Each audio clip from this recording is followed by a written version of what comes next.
Welcome back to the Deep Dive. Today, we're taking a running leap into the work of Gilbert Simondon. Yeah, Simondon. If that name isn't immediately familiar, well, you're in for a treat.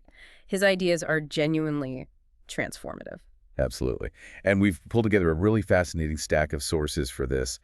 Bits from his big books, Individuation, Technical Objects. And also some analyses, different takes on his system. It gives us a few angles. So our mission today, Hmm. let's try and unpack his core concepts. Individuation, obviously, that's huge. Definitely. And his view on technology, society, even thought itself, and how it all connects. We'll try to make the terms clear as we go. Yeah, because this isn't just abstract stuff, is it? It feels like a really practical lens for, well, understanding how things actually become things. Exactly. From crystals to computers to us, it's all about the process, the becoming, not just the snapshot at the end. Okay, let's unpack this then. Where do we start? Well, I think Simondon's fundamental move is challenging how philosophy usually thinks about how things become individuals. You mean like the old ideas? Yeah, precisely. He really takes aim at things like hylomorphism, the whole form and matter idea. Right, where you have the idea of a chair and then the wood and bang, a chair. Or atomism, the idea that everything is just made of tiny pre-existing building blocks. Okay, so what's his problem with those? His argument is they make a kind of basic mistake. They try to explain the result, the individual thing, using principles that are already like the individual. Form, matter, atoms. They're already sort of thing-like. Ah, so it's circular, explaining the thing with things. Pretty much. It's like saying a river comes from little pre-existing puddles instead of explaining the flow itself. So the individual isn't the starting point. That really flips things, doesn't it? It totally does. His big move is saying individuation isn't about assembling pre-existing parts or stamping a form onto matter. It's an operation, a process, an event. An operation. And the reality before that operation, which he calls the pre-individual, isn't just a void or a jumble of parts. Crucially, he says this pre-individual being is not one. Not one. Okay, that sounds tricky. What does that mean exactly? Is it like zero? Not zero, no. It's more like it's not a single unified thing or a collection of distinct things. It's a reality that holds multiple potentials, tensions, disparities. Think of it like a supersaturated solution before a crystal starts forming. Full of potential, but not yet resolved into a specific shape. Exactly. He calls it phaseless being, a charge of being that's ready for, well, future individuations. It's got energy, potential structures. Okay, so individuation is like the spark, the event that happens in that charged pre-individual reality. Yes, the individual emerges as the result of this operation, this event, happening within a larger system or a synalon, he sometimes calls it. Right. And here's another really cool part. The operation doesn't just create the individual, it actually splits the initial potential into two complementary things. See, what's the other one? The individual and its associated milieu. Milieu. So the environment isn't just out there waiting. No, it emerges with the individual from the same pre-individual potential. It's the part of the potential that wasn't actualized in the individual itself, but it's still connected. So, like when a plant grows, its specific patch of soil, the light it needs, that's its milieu generated alongside it. Precisely. It's a system of natural, technical, social elements it interacts with.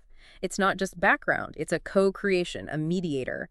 The plant and its immediate world are born together, you could say. And this isn't just a one-off birth, right? You said it's a process. Absolutely not static. Individuated beings, whether it's a cell, a person, a society, they always carry a residual charge of that pre-individual reality. They remain metastable. Metastable, meaning ready to change again. Yeah, they are theaters for new individuations, always capable of further transformation. It's a huge shift from thinking of things as fixed substances. That makes much more sense of, well, everything, which is always changing. Okay, so how did this process work across different kinds of things? Physical stuff, life, mind? Is there a unifying concept? There is, and it's probably his most central, maybe most difficult concept. Transduction. He uses this term to describe the actual process of individuation as it happens, whether it's a crystal growing, an embryo developing, consciousness emerging, or even a technical object being refined. So it's the how of becoming. Exactly. It's about following being in its genesis. It's understanding how structure propagates, how form emerges from within a system by resolving internal tensions or disparities, often between energy and structure. Following the genesis. So it's not just describing the finished product. No, it's about tracing the becoming. He even says it's a procedure of the mind as it discovers. The way you think about it should mirror the way the thing itself comes into being. It's dynamic. Right, the description needs to be as alive as the process. You got it. A transductive reality needs a transductive explanation. It often involves resolving a disparity, like the potential energy difference in that supersaturated solution we mentioned. Can you give another example, maybe simpler? Think of a row of dominoes. The first falling domino, resolving the standing fallen disparity, propagates its structure, the falling motion along the line. That's a very basic transduction. Simondon applies this logic much more broadly. Okay, a wave of structure propagating through a system by resolving tension. I think I'm getting the feel of it. Now, you mentioned information earlier. Simondon had a specific take on that too, didn't he? Different from cybernetics. Oh, definitely. He was quite critical of the standard cybernetic view of information that was dominant then. Why? What was his issue? He felt it was too tied up with its technological origins, leading to a kind of fetishism of identity and predictability. And crucially, he thought it confused the signal with information. Okay, signal versus information. What's the difference for him? I usually think they're, basically the same thing. Not for Simondon. A signal is just, say, modulated energy, clicks on a wire, light pulses. It's a medium. But it only becomes information when it encounters a system ready to receive it, a system with potential, with metastability, and when receiving it actually triggers a change, a restructuring, a resolution of tension within that system. So information isn't the message itself, but the effect it has, Yeah. the transformation it causes. Yes, exactly. Information is the process of structural change, the becoming that the signal enables in a receptive system. He called this primary information. Primary information, as opposed to... As opposed to the secondary information of cybernetics, which he saw as dealing more with signals within already established, stable systems. Think about really learning something new. It's not just data entry. It reorganizes how you see things. That reorganization is the information. That feels a bit like Stuart Kaufman, talking about information as constraints that shape complexity. There's definitely resonance there, yeah. Seeing information as actively shaping things. But Simondon, with his focus on genesis and transduction, is really interested in how those constraints themselves come into being, how they are individuated from the pre-individual potential, and how they then guide further becoming. It's dynamic all the way down. So information is an active player in the whole individuation game. Okay, let's bring this to humans. He talks about different regimes of individuation, right? Physical, vital, and then psychic and collective. That's right. Physical, like the crystal, vital, like organisms, and then psychic mind, consciousness, and collective, like social groups. And for him, the psychic and collective levels are fundamentally intertwined. They emerge reciprocally.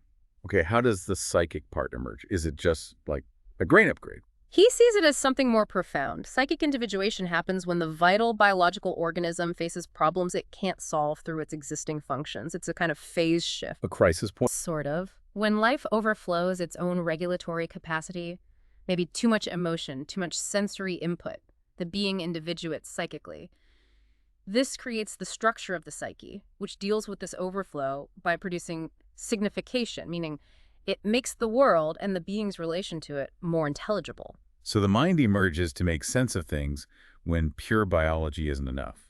That's a good way to put it. And this connects directly to the trans individual. Right, the trans-individual. That sounds important. What is it more than just individuals interacting? Much more. It's the systematic unity of psychic and collective individuation. It's not just a collection of people, but a shared reality that kind of exceeds any single individual, but is also formed by them. How does that work? Because individuals, remember, always retain that charge of pre-individual reality. We're never fully finished. Yeah. That openness allows us to participate in this larger trans-individual process of becoming. So some kinds of becoming, especially for us, can only happen collectively. Absolutely. Further individuation, beyond the initial psychic formation, relies on the trans-individual collective. This is really key for Simondon. How is that different from, say, just interpersonal stuff? He makes a sharp distinction. The interindividual is just relations between already formed separate individuals, like economic exchange between two people acting purely out of self-interest. He thought Marx, for example, focused too much here. Ah, okay. The trans individual is deeper. About shared becoming, not just interaction between finished products. Exactly. It's where shared meaning, shared affect, shared reality is generated. And where do emotions fit in? Are they just personal feelings? Not at all. Emotion is central to the trans individual. He says emotion is basically individuation happening in the trans individual field. Affectivity is what carries that pre-individual charge between people and fuels collective becoming. Wow. So when a crowd feels a strong shared emotion, That's the collective individuating. Emotion signals the subject's presence in that shared field and kicks off new structuration. He even says the essential instant of emotion is the collective's individuation. It's the engine, in a way. that completely reframes things like social movements or group identity. It does. It helps explain group formation, too. He talks about society existing at the border between in-groups, which provide identity, and out-groups.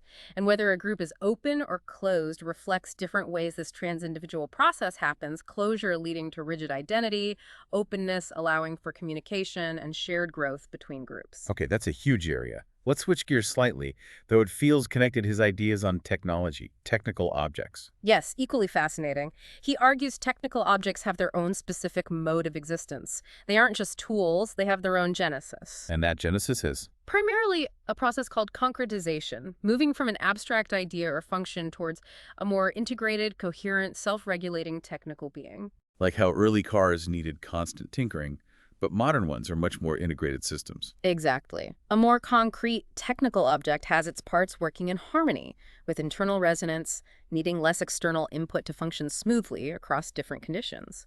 Invention is the human mental insight part of that process. He gives examples, right? Yeah, like the evolution of the internal combustion engine or how vacuum tubes evolved, showing this drive towards internal coherence and functional integration. And what's technicity?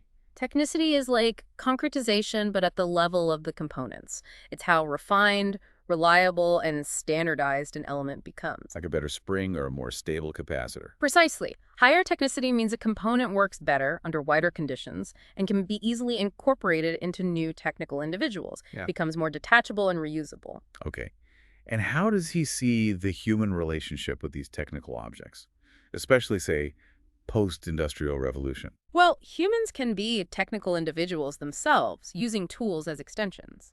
That relationship is often centered on our own biological needs and regulations. But industry changed things.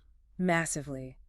As complex machines technical individuals were built, the human worker often got reduced to performing just one isolated function. Functional monism, he called it. This disconnected them from the overall technical reality of the machine. Leading to alienation. Because you're just a cog, you don't understand the whole. Exactly. Simondon argues that to overcome this, we need to understand both the elements and the ensembles, the whole system. Technicity isn't just top-down or bottom-up. So it's not just the engineer's abstract view or the craftsman's hands-on view, but something that integrates both. Yes. He contrasts the craftsman, who might be lost in the concrete details, with the engineer, who might see the object purely abstractly as something to dominate. We need a unified technical culture. He even uses the example of the encyclopedia as a kind of technical object offering symbolic mastery. That's interesting. And how do machines handle information in his view? Can they think? They can store structure like data on a hard drive, but they don't inherently recognize forms or meaning. That's human perception. For a machine to receive information in his primary sense, to be changed by a signal, it needs points of indeterminacy, sensitive spots ready to react like certain electronic components. He also talks about a genesis on the basis of techniques. What does that mean for thought itself? He suggests that early technical activity wasn't just practical. It contained the seeds of theory. This primitive technicity eventually splits Insults into what? into theory, which deals with the big picture, the underlying principles, the ground, and praxis, which deals with specific techniques, the figure. Philosophy's job, then, is to understand and maybe even guide this ongoing split and potential reunification. So philosophy isn't just observing technology. It's involved in how technical thinking evolves. Yeah, potentially producing genetic essences, finding convergences. But he's also cautious. He argues that trying to apply purely technical models like efficiency directly to human life or society is illegitimate.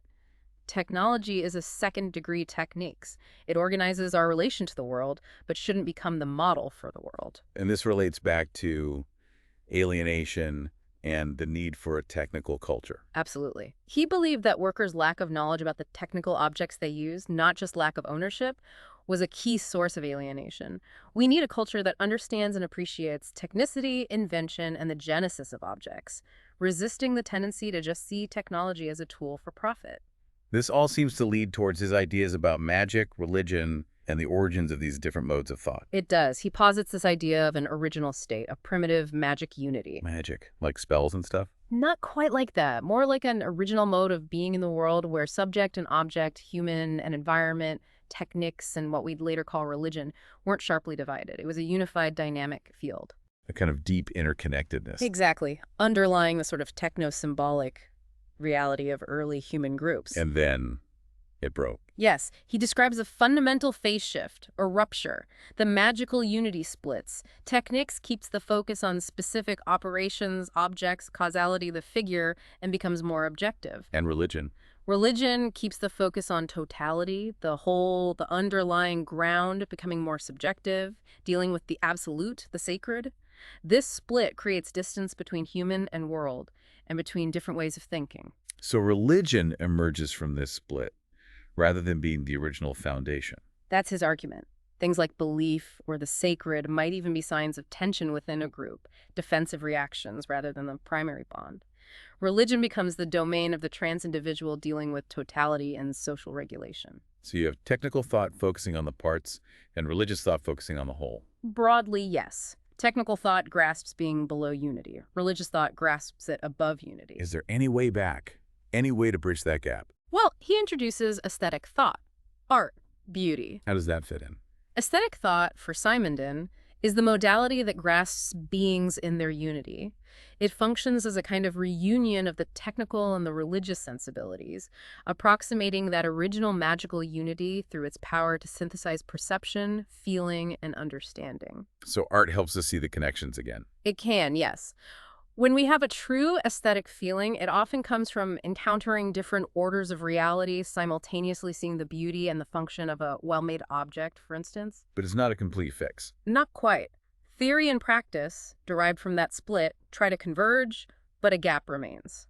And this is where philosophy gets its big job description from Simondon. Which is? To actively work to overcome that gap, to provide a synthesis, to act like magic and aesthetics, to try and reunite these different ways of knowing and being. Philosophy isn't just reflecting, it's trying to help thought itself evolve towards integration. Wow, it's such a comprehensive system. You can see how it connects to so many other thinkers, but also offers something really unique. Absolutely. We touched on his critique of cybernetics, the resonances with Cangelhem or Bergson, the contrast with Marxist focus, echoes of Merleau-Ponty, but with a different starting point. And different from Heidegger on technology, or Latour maybe. Yeah, his ontogenetic realism is key. He doesn't collapse things into pure relations like Latour sometimes seems to, nor does he see technology solely as this negative in framing like Heidegger.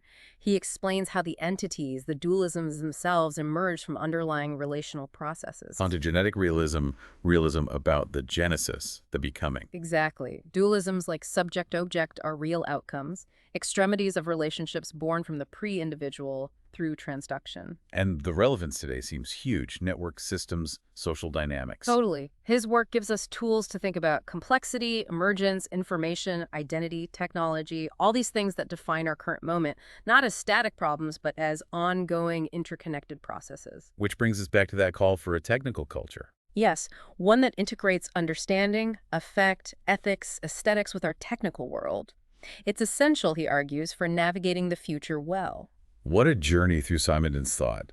We've gone from his critique of classic ideas of the individual through the pre-individual, the milieu, transduction. His unique take on information, the link between psychic, collective, and that fascinating trans-individual concept. The whole genesis of technical objects via concretization, the split between magic, techniques, religion, and the role of aesthetics and philosophy in bridging that gap. It really is a framework that pushes you to see the processes behind the things, the constant becoming. It changes how you look at, well, almost anything. Okay, but here's where it gets really provocative, doesn't it? Simondon suggests philosophy isn't just about understanding this genesis, but maybe participating in the production of genetic essences. Yeah. So what does that mean for us listening? Right, that's the kicker. If individuation is this ongoing dynamic process we're all part of, involving potential, structure, the collective, our environment, and if really understanding our world, especially the technical parts, requires engaging with these deep processes, then the question becomes, how can